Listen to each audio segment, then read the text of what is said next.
చెప్పుకుంటాం అంటే పెరుగుదలగా చెప్పుకుంటాం.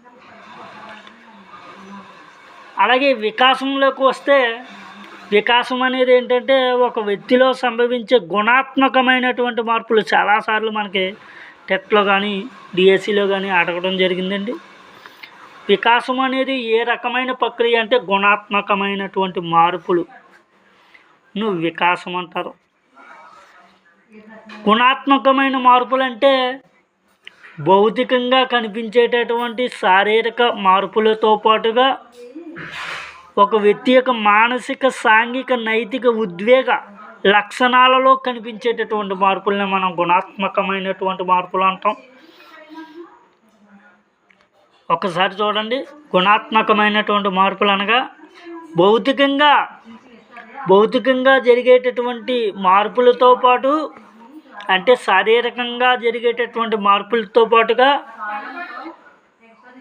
వ్యక్తి యొక్క మానసిక, సాంఘిక, నైతిక, ఉద్వేగాత్మకమైనటువంటి లక్షణాల్లో కనిపించే మార్పులనే లేదా వాటిలో కనిపించే అభివృద్ధినే మనం వికాసం అంటారు. ఇది వికాసం అంటే. ఈ వికాసములో మనలో ఉండేటటువంటి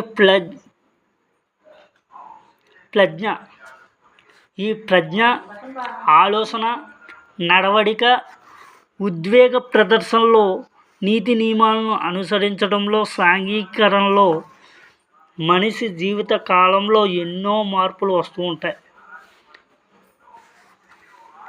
ఆకారాలు, ప్రాకారాలను సమైక్యపరిచి విశదపరిచేటటువంటి క్లిష్ట ప్రక్రియలే వికాసము అని గెసెల్ పేర్కోవడం జరిగింది.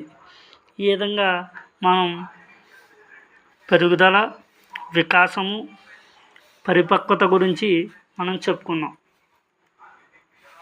ఓకే అండి. ఒకసారి పెరుగుదల ఏంటంటే సింపుల్గా పరిమాణాత్మకమైనది పెరుగుదల. వికాసం ఏంటంటే గుణాత్మకమైనది.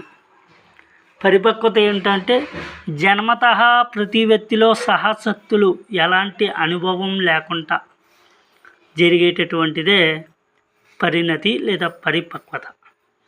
అభ్యాసనం యొక్క ప్రమేయం లేకుండా ఒక క్రమ పద్ధతిలో జరిగేటటువంటి ప్రక్రియ పరిపక్వత. అది ఇక్కడ పరిపక్వత గురించి ఈ 3 అంశాలు కూడా చాలా ఇంపార్టెంట్. ఈ 3 అంశాల నుంచి ఎస్జిటిలో,